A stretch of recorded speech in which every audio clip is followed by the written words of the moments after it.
नमस्कार। मैं छत्तीसगढ़ अखबार के यूट्यूब चैनल इंडिया आजकल के स्टूडियो से सुनील कुमार। हो सकता है मैं आने वाली गर्मी में इतने आराम से आपसे बात न कर सकूं। अभी थोड़ी देर के लिए हम स्टूडियो में एसी शुरू करते हैं, लेकिन एक खबर छपी है आज कि गर्मी के मौसम में इस बार बिजली की कटौती हो सकती है। बिजली की खपत लगातार बढ़ती जा रही है। बिजली का उत्पादन देश में उस अनुपात में नहीं बढ़ रहा है। कोयले की किल्लत बीच बीच में पड़ते रहती है। आपको ध्यान होगा कि रेलवे बहुत सारी गाड़ियों को रद्द करती है क्योंकि कोयले को प्राथमिकता देना है। इसके साथ साथ कुछ एक और चीज़ें हो रही है, उसको समझने की ज़रूरत है कि बिजली की कमी क्यों हो सकती है। अलग अलग बहुत से मुद्दे हैं, मैं कतरा कतरा बात कर रहा हूँ। हिंदुस्तानी उच्च मध्यम वर्ग जो है, जो एयर कंडीशनर इस्तेमाल करता था, वहाँ से अब मध्यम वर्ग के भी बहुत से लोग जो हैं घर में कम से कम एक एसी लगाने लगे हैं। पहली बात। दूसरी बात यह है कि जो उच्च मध्यम वर्ग के कामकाज की जगहों पर ही एयर कंडीशनिंग रहती थी, अब वो एयर कंडीशनिंग धीरे धीरे नीचे आते जा रही है। लोग कहीं पर काम करने के पहले ये पता लगा लेते हैं कि गर्मियों में वहाँ पे एसी है कि नहीं है, ये पूछ लेते हैं लोग। मेरे पहचान की एक महिला अकाउंटेंट है, वो इस बात को लेकर परेशान है और उन्होंने कहा है कि मैं कोई ऐसी जगह ढूंढ रही हूँ जहाँ पे अकाउंट सेक्शन में एसी लगा हुआ हो। अभी जहाँ पर है वहाँ कूलर लगा हुआ है, तो कूलर में कर्मचारी भी काम करना नहीं चाह रहे हैं। वो चाह रहे हैं कि एयर कंडीशनिंग रहे। इतनी सहूलियत, ये अब कोई ऐशो आराम नहीं रह गया है, सहूलियत रह गई है, क्योंकि गर्मी के दिन बढ़ते जा रहे हैं और उन दिनों में जो अधिकतम गर्मी है वो भी बढ़ते जा रही है। तो घरों में लोग अधिक एसी लगवा रहे हैं, दफ्तरों में अधिक एसी लग रहे हैं, सरकार की अपनी इमारतें जो हैं उनका विस्तार हो रहा है। न केवल देश की सरकार बल्कि प्रदेशों की सरकार नई नई इमारतें बना रही है, नए बंगले बना रही है। और सरकारी बंगलों में अगर आपको जाना कभी नसीब हुआ हो, मुझको कभी कभी मौका मिलता है, तो उसके एक एक इंच में एयर कंडीशनिंग रहती है, हर कमरे में एयर कंडीशनिंग रहती है। वहाँ लोग रहें या ना रहें, वहाँ किसी को 10 मिनट भी बैठना हो तो सुबह से रात तक एसी चलते रहते हैं वहाँ के।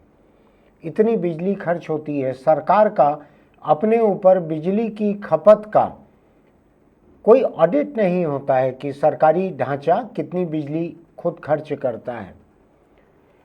इसके अलावा कुछ और चीज़ें हैं जिनमें बिजली ज़्यादा जाने वाली है, जैसे लगातार देश में कारें और ख़ासकर दोपहिए ऐसे बढ़ते चल रहे हैं जो बिजली से बैटरी चार्ज होती है। उनकी कहने के लिए वो इलेक्ट्रिक व्हीकल है, लेकिन वो इलेक्ट्रिक बैटरी व्हीकल रहते हैं। वो कि बिजली से बैटरी चार्ज होती है, बैटरी से गाड़ी चलती है, लौट के आके रात को फिर लोग लगा देते हैं चार्जिंग में। तो वो एक खपत बढ़ते जा रही है। वो अभी बहुत बड़ी खपत नहीं है, लेकिन ईवी का मार्केट जो है गाड़ियों का बढ़ते चल रहा है। उससे कमी किस में हो रही है? पेट्रोल में, डीजल में, इसमें कमी हो रही है उससे।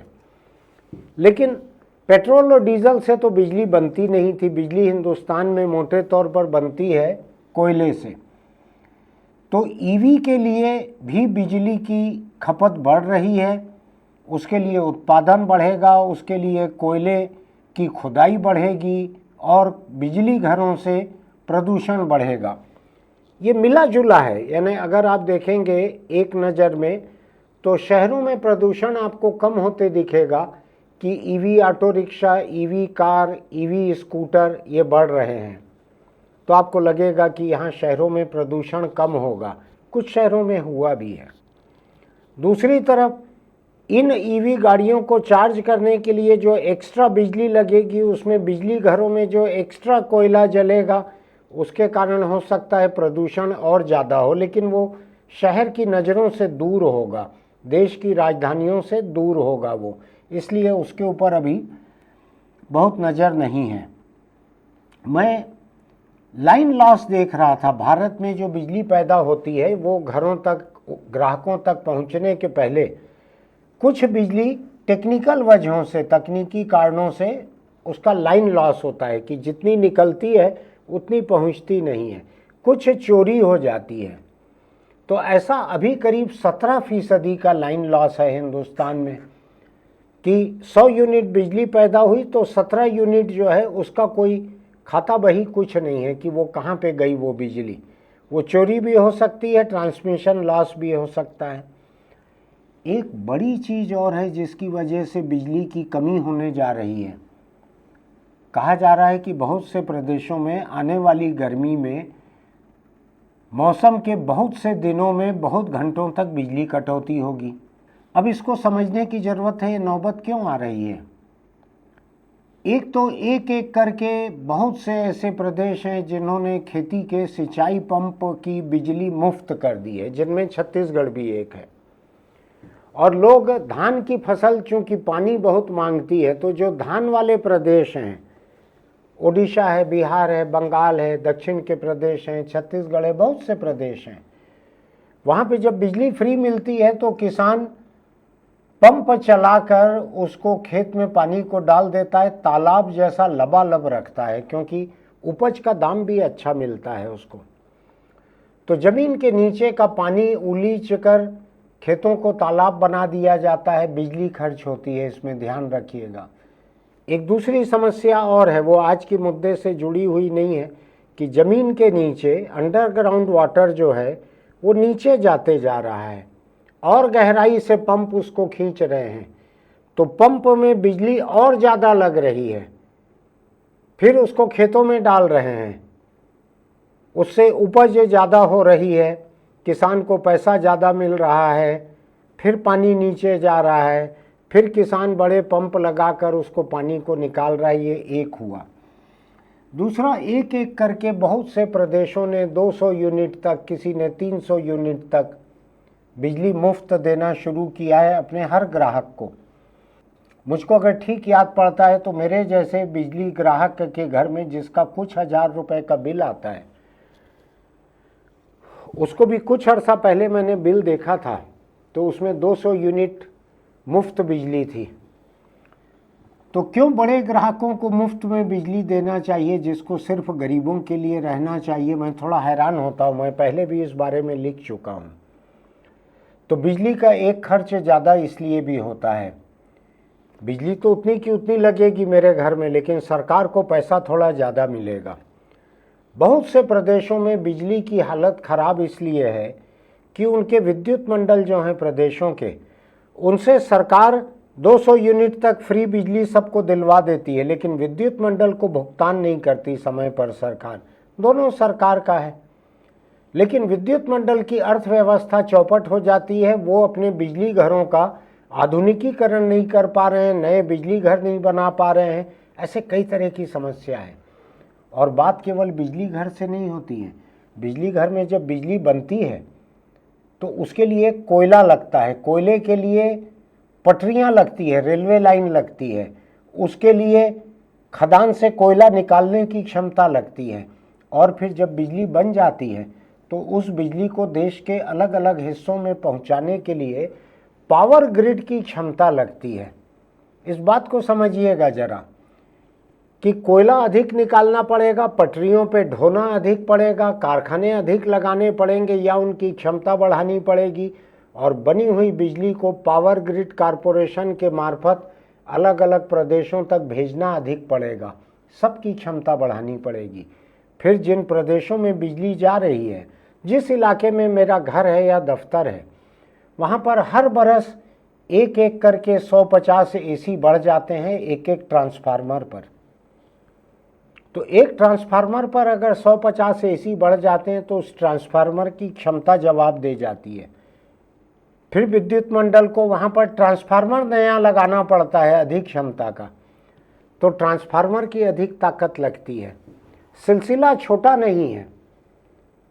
मेरे घर पर अगर मैं एक एसी और लगा लेता हूँ तो मुझको उसके लिए बिजली की लाइन अलग से लगानी पड़ती है।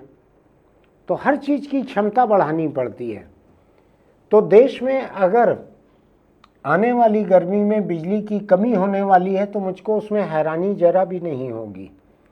इस देश में इतनी सारी चीज़ों को जोड़कर योजना नहीं बन रही है और राज्यों में बिजली जो है वो राज्यों का अपना सरदर्द है, उनकी संपत्ति है या उनका बोझ है।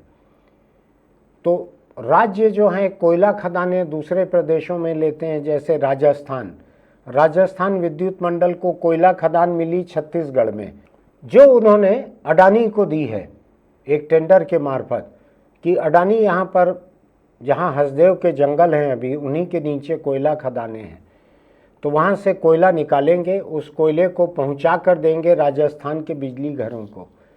तो ये क्षमता पूरी की पूरी बढ़ानी पड़ती है। कहीं पे जंगल काटने पड़ेंगे, कहीं कोयले की खदानें खुदना शुरू होंगी, रातों रात उसमें से कोयला नहीं मिलता। फिर कोयला धोने की क्षमता बढ़ानी पड़ेगी क्योंकि मिट्टी मिला हुआ रहता है।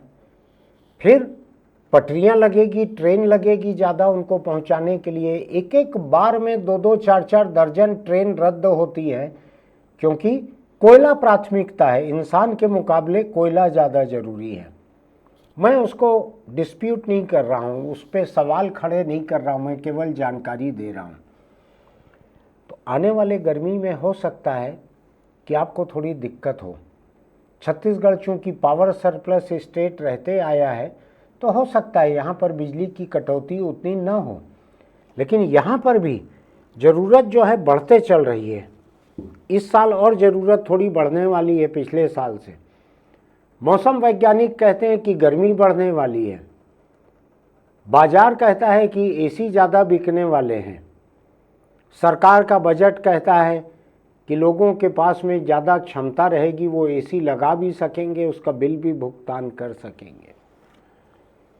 पूरा सिलसिला हमको एक मंजिल की तरफ ले जा रहा है जहाँ बिजली की खपत ज़्यादा है। उसका पर्यावरण पर जो असर होगा, उस असर के कारण फिर गर्मी बढ़ेगी, फिर हमको एसी की ज़्यादा ज़रूरत पड़ेगी, फिर उसके कारण बिजली ज़्यादा बनेगी, फिर उससे प्रदूषण फैलेगा, फिर प्रदूषण से मौसम पे असर होगा। एक दुष्चक्र है ये पूरा, इसको समझ के देखिएगा, दुष्चक्र है। मैं और आप घर बैठे अकेले कुछ नहीं कर सकते, लेकिन ज़िंदगी के असल मुद्दों पे जागरूक होना ज़रूरी है। औरंगजेब, बाबर, ये सब ठीक है, ये राजनीतिक दलों की राजनीति के लिए ठीक है। ये असल ज़िंदगी बिजली है, पानी है, रोजी रोटी है, मजदूरी है, राशन है। अभी पढ़ रहा हूँ मैं कि गेहूं की फसल मार खाने वाली है, गर्मी इतनी ज़्यादा हो जाएगी। आपको ध्यान है ना, पिछले साल या उसके पिछले साल भारत में इतनी भयानक गर्मी पड़ी थी, इतनी भयानक आंधियाँ चली थी कि उत्तर भारत में जहाँ गेहूं की फसल होती है उसमें दाना नहीं पड़ पाया था भीतर, उत्पादकता कम हो गई थी गेहूं की एकदम। ऐसी कई चीज़ें हो सकती हैं। इसको गर्मी से जोड़कर देखना भी ज़रूरी है, इसको ज़मीन के नीचे के पानी से जोड़कर देखना भी ज़रूरी है, इसको जलवायु परिवर्तन से जोड़कर देखना भी ज़रूरी है। ये मान के मत चलिएगा कि जलवायु परिवर्तन पर्यावरणवादियों का एक अलग मुद्दा है, उसको लेके वो नाटक करते रहते हैं, कॉन्फ्रेंस सेमिनार करते रहते हैं, ऐसा मान के मत चलिएगा। जलवायु परिवर्तन आपके घर का दरवाज़ा मई जून की दोपहर में खटखटाएगा, कभी मानसून की रात खटखटाएगा, कभी ठंड में खटखटाएगा जब ठंड बहुत ज़्यादा है, और कहेगा कि मैं आ गया हूँ।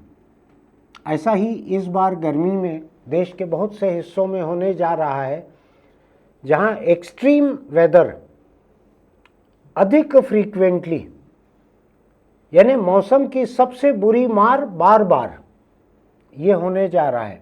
ये हर साल बढ़ते चल रहा है, केवल हिंदुस्तान में नहीं पूरी दुनिया में बढ़ते चल रहा है।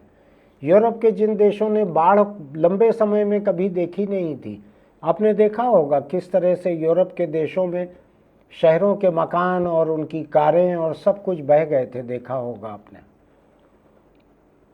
थोड़ा ध्यान रखिएगा, आपको बिजली मिलती रहे गर्मी में, एसी के लिए न मिले, कूलर के लिए मिलती रहे, इसके लिए ये ज़रूरी है कि हम पर्यावरण के बारे में सोचें, जलवायु परिवर्तन के बारे में सोचें, बिजली बचाने के बारे में सोचें, पानी बचाने के बारे में सोचें, पेड़ लगाने के बारे में सोचें। आपको एक बात बता दूं, गर्मी से बचने के लिए एसी लगाना जो है ये आखिरी विकल्प रहना चाहिए। पहले के 10 विकल्प तो ये रहने चाहिए कैसे पेड़ लगा के घर को ठंडा किया जाए, कैसे आर्किटेक्चर और इंजीनियरिंग से घरों को ठंडा रखा जाए, कैसे कपड़े ऐसे पहने जाए कि उससे कम ठंडक की ज़रूरत हो। नेता और अफसर जो जैकेट और कोट और बंद गले के कोट पहनकर चलते हैं उनको भी कभी कहिएगा कि अब गर्मी आ गई है, थोड़ा कपड़ा उपड़ा ये कम कर दो, पतला वाला कुर्ता पहनो या टी शर्ट जीन्स पहनो, तो उससे भी बिजली की खपत घटेगी। बिजली की खपत को घटाना बहुत ज़रूरी है। हमारे आपके सबके घरों में बिजली कुछ न कुछ हिस्सा बर्बाद होती है। आज मैं और लंबी चौड़ी कोई नसीहत आखिरी में तंबाकू हेलमेट की नहीं देने वाला हूँ। अपने घर में जहाँ गैर ज़रूरी बिजली चलते दिखे उसके बटन बंद करते चलिए। आमतौर पे लोग बुढ़ापे में पहुँचने के बाद ऐसा करते हैं। मैंने अपने किफ़ायती पिता से सीखा हुआ था कि फिजूल खर्ची ज़रा भी नहीं करना चाहिए। वो गांधीवादी तो नहीं थे, लेकिन गांधीवादी किफ़ायत पे उनका ज़रूर भरोसा था। शायद मेरे मुकाबले बहुत अधिक मेहनत से वो थोड़ा सा पैसा कमा के घर चलाते थे। आज जैसे जैसे हमारे पास पैसा बढ़ते जा रहा है वैसे वैसे हम फिजूल खर्ची बढ़ाते जा रहे हैं। मुझको भी ठीक से याद नहीं है कि मैं इस कमरे में स्टूडियो में रिकॉर्डिंग के लिए आया हूं तो नीचे मेरे कमरे में मैं टीवी का बटन बंद करके आया हूं कि नहीं, ठीक से याद नहीं है मुझको। तो याद रखिए, मैं भी याद रखूंगा, आप भी याद रखिए। देश में इस बार गर्मी में बिजली की बहुत दिक्कत हो सकती है, इसलिए किफ़ायत बरतने की आदत डालिए। फिर मिलेंगे। चलते चलते एक छोटी सी बात, अगर आपको हमारे YouTube चैनल कुछ सोचने पर मजबूर करते हैं, ज़िंदगी के ज़रूरी मुद्दे उनमें दिखते हैं, तो आप इंडिया आजकल को सब्सक्राइब कीजिएगा, नोटिफिकेशन की बटन दबाइएगा, लाइक कीजिएगा, कमेंट बॉक्स में लिखिएगा कि क्या सोचते हैं आप इस बारे में, या मैं केवल बकवास करते रहता हूँ। ठीक लगे तो दोस्तों को भी भेजिएगा। हो सकता है कि धीरे धीरे सबके घर से 2-2, 4-4 यूनिट बिजली भी बचने लगे तो कुल मिलाकर धरती पे बड़ा असर पड़ेगा। बूंद बूंद से घड़ा भरता है कहते हैं। इसी तरीके से थोड़ी थोड़ी बिजली बचा के भी हम सब धरती पर प्रदूषण का बोझ बचा सकते हैं। बिल तो बचा ही सकते हैं। फिर मिलेंगे।